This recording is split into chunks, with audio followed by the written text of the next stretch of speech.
Hello all, welcome back to మన రుచులు. పుంటికూర అంటే ఎవరికి ఇష్టం ఉండదు చెప్పండి? అదేనండి గోంగూర. పుల్ల పుల్లగా కారం కారంగా అయ్యే గోంగూర అందరికీ ఇష్టమే. రొటీన్ పచ్చడి కాకుండా ఈరోజు నాన్ వెజ్ కాంబినేషన్లో పుంటికూర పచ్చి రొయ్యల కర్రీ ఎలా చేసుకోవాలో చూసేద్దామా?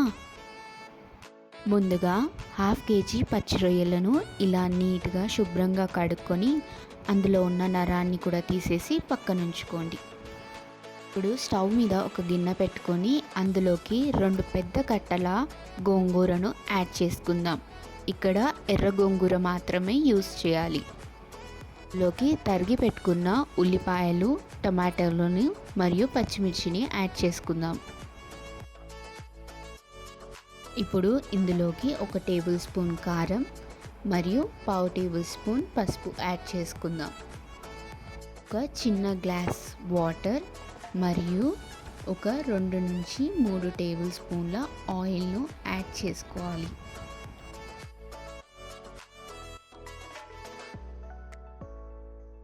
ఇప్పుడు అన్నీ బాగా కలిసేలా కలుపుకొని ఒక 5 నుంచి 10 నిమిషాల పాటు లో ఫ్లేమ్ మీద మూత పెట్టుకొని పక్కన ఉంచుకుందాం. పక్కనే ఒక ప్యాన్ పెట్టుకొని అందులోకి 4 to 5 టేబుల్ స్పూన్స్ ఆయిల్ని యాడ్ చేసుకుందాం.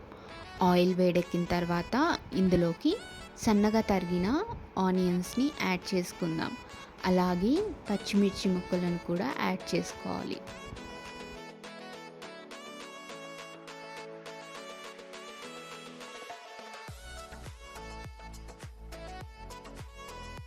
ఆనియన్స్ బాగా ఫ్రై అయిన తర్వాత ఇందులోకి ఒక 1/2 టేబుల్ స్పూన్ పసుపు, 1 టేబుల్ స్పూన్ అల్లం వెల్లుల్లి పేస్ట్ని యాడ్ చేసుకొని బాగా మిక్స్ అయ్యేలా కలుపుకుందాం.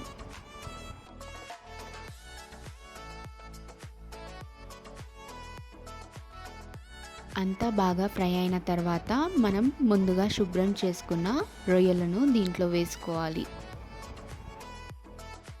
బాగా కలిసేలా ఒక్కసారి కలుపుకొని ఒక 5 నిమిషాల పాటు లో ఫ్లేమ్ మీద ఉడికించుకుంటే రొయ్యలు వాటర్ వదిలేసి ఉడికిపోతాయి.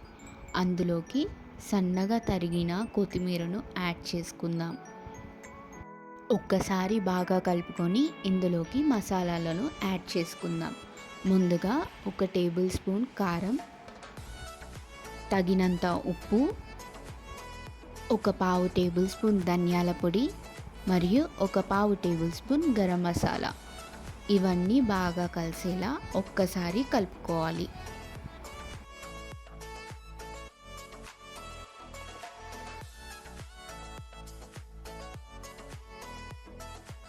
ఒక 10 నిమిషాల పాటు దీన్ని లో ఫ్లేమ్ మీద మూత పెట్టుకొని ఉడికించుకుందాం. 10 నిమిషాల తర్వాత మూత తెరుచుకొని చూస్తే ఇలా కర్రీ మొత్తం దగ్గర అవుతుంది. ఇప్పుడు ఇందులోకి మనం 1 కప్ వాటర్ను యాడ్ చేసుకుందాం.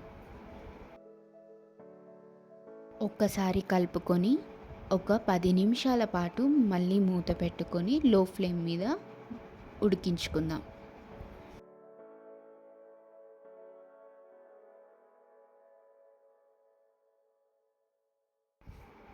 పక్కనే ఉడికించుకుంటున్న గోంగూరను చూస్తే ఇలా మొత్తం దగ్గర పడిపోయి ఉడికిపోయి ఉంటుంది.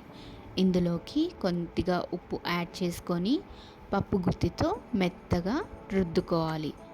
ఈ మిశ్రమాన్ని ఈ రొయ్యల్లోకి యాడ్ చేసుకోవాలి.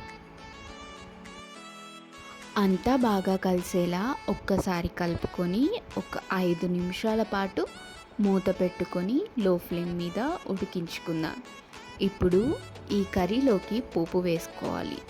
దానికోసం కొద్దిగా ఆయిల్ తీసుకొని అందులోకి జీలకర్ర ఆవాలు, ఎండుమిర్చి, దంచి పెట్టుకున్న వెల్లుల్లి మరియు కరివేపాకు యాడ్ చేసుకొని అది కర్రీలోకి యాడ్ చేసుకుంటే వేడి వేడి గోంగూర పచ్చి రొయ్యల కర్రీ రెడీ. రొటీన్గా టమాటా పచ్చి రొయ్యలు కాకుండా ఇలా ట్రై చేయండి, చాలా బాగుంటుంది. మరిన్ని వీడియోస్ కోసం please like, share and subscribe. Thank you.